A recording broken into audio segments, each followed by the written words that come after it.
Hi friends, நம்மளுடைய பாரம்பரிய ஃபுட்டான நீர் உருண்டை தான் இப்போ நான் செஞ்சிட்ருக்கேன்.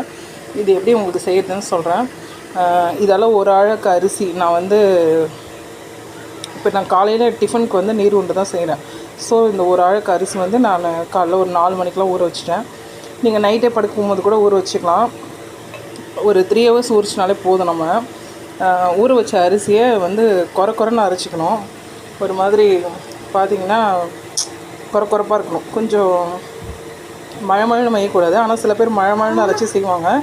நீங்கள் குறைன்னு அரைச்சிக்கோங்க.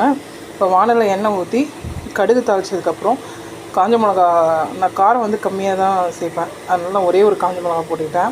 நீங்கள் 2-3 மிளகா கூட போட்டுக்கலாம். தேங்காய் ஒரு தேங்காய் அப்படியே திருவி போட்டுக்கணும்.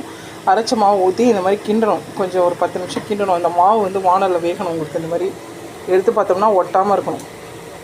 இதுதான் பதம். இதை நிறுத்திட்டு நம்ம உருண்டையாக பிடிச்சி இட்லி பானையில் வச்சோம்னா நீர் உருண்டை ரெடி ஆகிடும். இதுக்கு சைட் டிஷ் நாங்கள் வெங்காய சட்னி தொட்டு சாப்பிடுவோம். உங்களுக்கு என்ன விருப்பமோ நீங்கள் கார சட்னி, தக்காளி சட்னி எது வேணாலும் செஞ்சு சாப்பிட்லாம். இது காலையில் பிரேக்ஃபாஸ்ட்டுக்கு ரொம்ப நல்லாயிருக்கும். ரொம்ப ஹெல்த்தியும் கூட. நம்ம இட்லி அரிசியில் தான் நம்ம புழுங்கல் அரிசியில் இங்கே செய்கிறோம். நல்லாயிருக்கும். ட்ரை பண்ணி பாருங்கள். தேங்க்யூ.